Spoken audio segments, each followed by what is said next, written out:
So two things we're gonna do. Two relatively easy ones, recipes that you can do home, and hopefully you do them soon. We're gonna do a dessert. We don't usually do desserts here, so we're gonna do some cookies. You have no idea how easy these cookies are and how delicious. So we're gonna start with that. And then a quick idea for lunch. So these are ingredients for our cookies. Actually, the apple is for something else. Um, so we have here,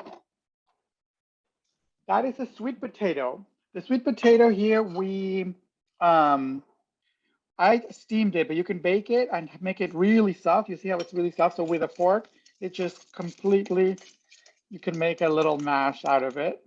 Oh, there's a little bit of skin. I skinned it because the texture of the skin may impair a little bit the way we mix it. So oats, it's about a cup of oats, rolled oats. You get extra points if you toast your oats first, because of course they'll get a little better flavor. So you're gonna just add those directly there, and we're gonna mix it. We're gonna have some raisins too, raisins, cranberries, currants. I like raisins.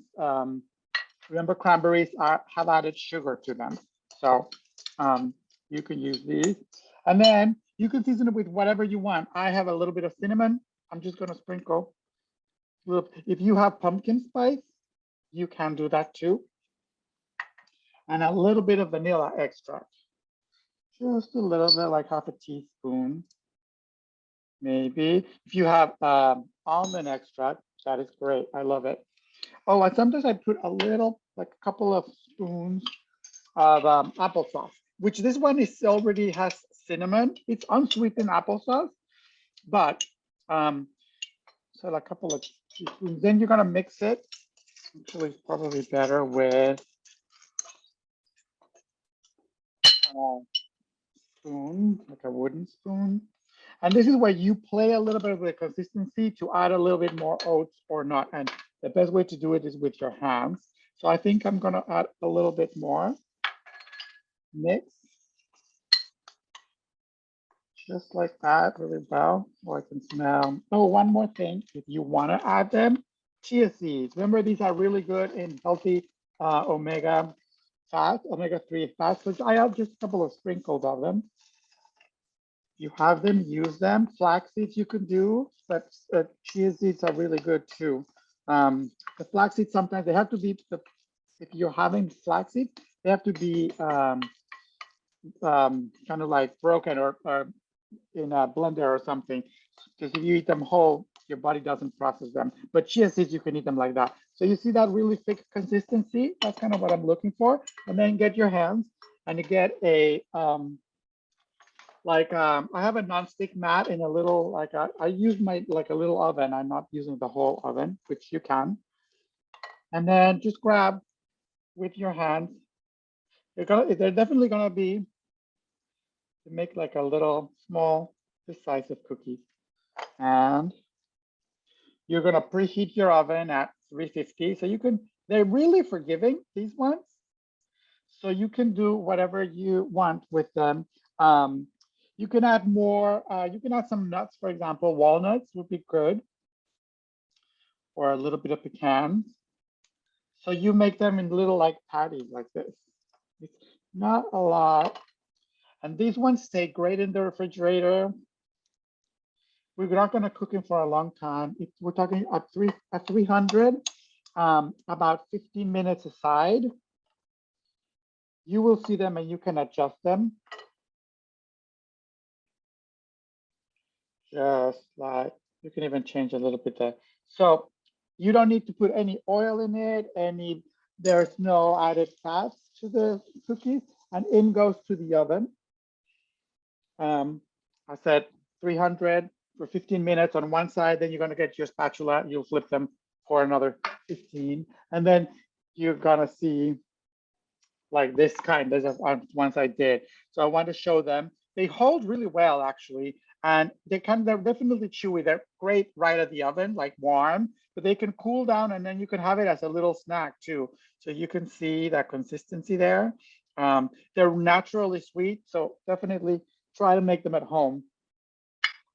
So the next quick other recipe I was going to show you is a quick lunch idea. And this is what we're going to have. It's a sandwich. Yes, it's nothing other than a sandwich, but we're going to have a little bit of cheddar cheese, an apple, and some baby spinach or lettuce, whatever you want. So the key things for that is preparing your ingredients.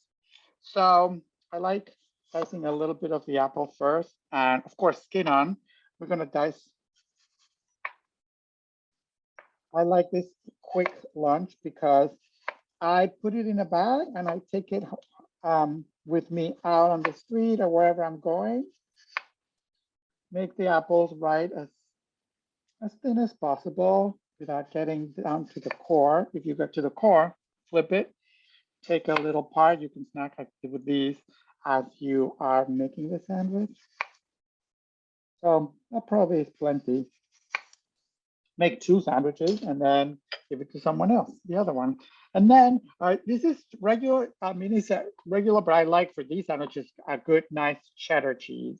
But one that is like aged, I like it better. It's a little bit sharper, the taste, but that's exactly what we sort of want.